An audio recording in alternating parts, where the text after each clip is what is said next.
Bismillahirrahmanirrahim. Salam quality. Hari ini kita akan berbicara mengenai scaffolding atau peranca.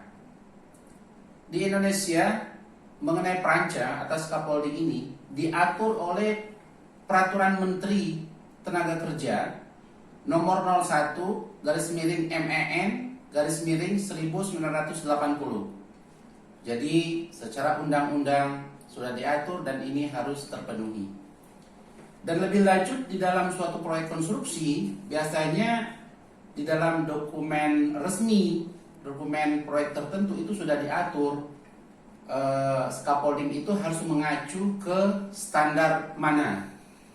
Pada umumnya yang dipakai adalah GIS standard atau Japan International Standard G3442. Di mana di dalam standar tersebut tiga hal yang ditekankan adalah: satu, mengenai thickness-nya pipa, yaitu 2,5 mili, dan outside diameternya 1,5 in, dan hot dip galvanis. Tiga hal ini diatur oleh GIS G3442. Di Indonesia, khususnya di bidang konstruksi, banyak sekali pemakaian scaffolding atau peranca ini karena dipakai sebagai alat untuk memastikan akses, apalagi yang sifatnya bekerja di ketinggian,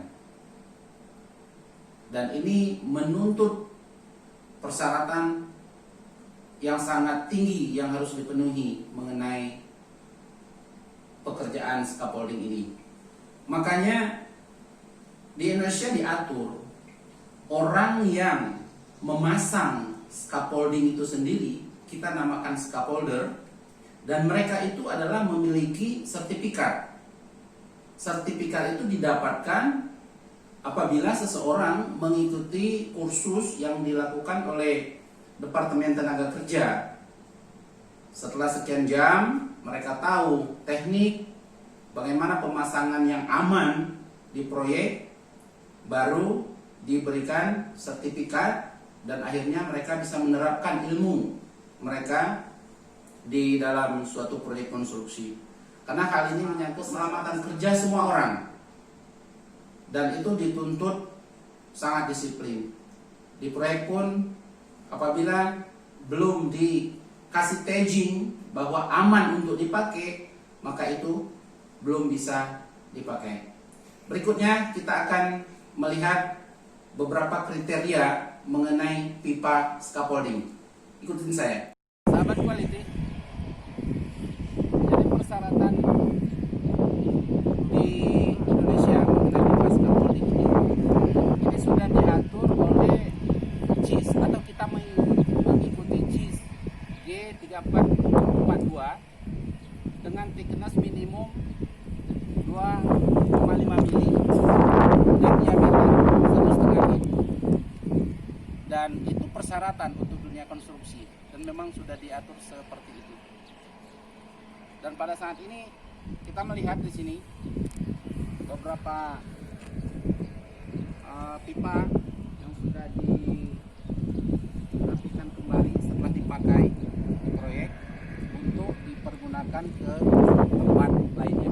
Sudah berapa lama Pak Zal memimpin suatu tim untuk menjaga material-material scaffolding ini, Pak Zal?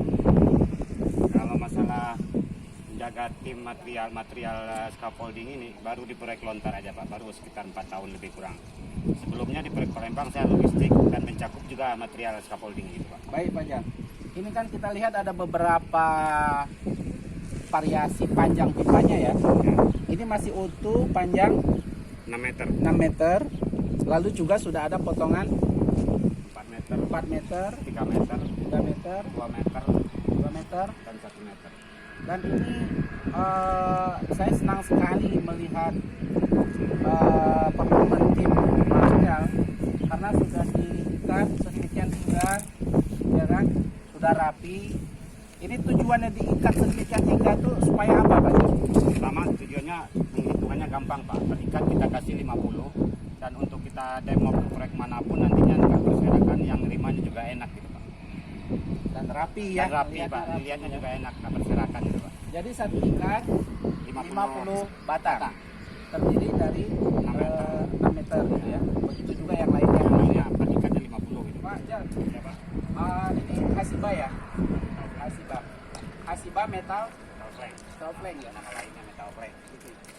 Ini satu ikat ini terdiri dari berapa Pak? Ini panjang 3 meter. 3 meter panjang. 3 meter panjang kita bikin 4 slab ke sana. Ke atasnya 20 Ya. ke atasnya 25 jadi 100. Oh, jadi satu ikat ini 100. ada 100 lembar. Dan ini ada persiapan sudah dirapiin semua Pak ya? Semua pokoknya kalau diangkat balok itu diangkat. Oh, balongnya itu diangkat ya? Oke, siap. Bagus sekali. Pak, ada berapa ukuran Pak? Ini kan yang panjang 3 meter ya? 3 meter. Ada yang pendek juga ya Pak? Yang pendek ada 1 meter, 1 meter setengah, 2 meter, 2 meter setengah, 3 meter dan 4 meter. Yang pendek-pendek di mana? Masih di dalam. Oh, masih di Masih dalam. dulu sempat keluarin, masih continue aja Pak tiap hari. Tiap hari terus kita rapikan. Kita rapikan. Bagus sekali. Pak, bagaimana Pak menjaga supaya tim logistik di under kontrol Pak Jal, kalau ada yang karat apa segala macam itu di mana ya? Ada waktu Pak, ada waktu luang kita tetap grading, ulang. Oh, dicat ulang ya. Nah, ini galvanis ya, galvanis. Sahabat quality, jadi baik pipanya maupun asibanya itu adalah hot dip galvanis. Jadi galvanis dulu, sebagaimana kita tahu bahwa hot dip galvanis ini adalah untuk menghindari terjadinya korosif. Apalagi kalau proyek-proyek berada di lokasi dekat dari air laut, otomatis tingkat korosifnya sangat tinggi. Oleh karena itu pipa maupun kasibanya digalvanis. Klem yang sudah dirapikan oleh tim ya. Ya betul Pak. Ini klem mati ya. Klem mati atau mati. fixed klem namanya. Ya. Ada berapa biji yang sudah dirapikan Pak Jan? Yang udah dirapikan lebih kurang sekitar 25 ribuan Pak. 25.000 ya. Ya. Terdiri dari berapa box? Ada 15 box. Oh, udah rapi ya Pak ya. Rapi semua, ada dicuci semua. Dan oh ya, ini supaya tidak terlalu korosif, ini dibantu dengan cuci Cuci dengan oli kalau enggak solar. Solar ya, Pak, ya? Solar. karena begini sahabat quality, apabila tidak di-maintain oleh tim untuk menjaga atau dicuci dengan solar gitu, ini pemakaiannya, pembukaan bautnya itu nggak bisa serapi ini, nggak bisa segampang ini. Makanya itu perlu di-maintain sama tim dengan dicuci pakai solar. Sahabat quality, ini yang dilakukan oleh Pak Jal dan tim, mengukur satu persatu sehingga sesuai dengan ukurannya nanti akan diikat sesuai dengan panjang masing-masing. Ya. Sahabat quality, setelah diukur untuk panjang tertentu, makanya sekarang dimasukkan ke dalam cutting well untuk dipotong sesuai dengan ukuran tertentu.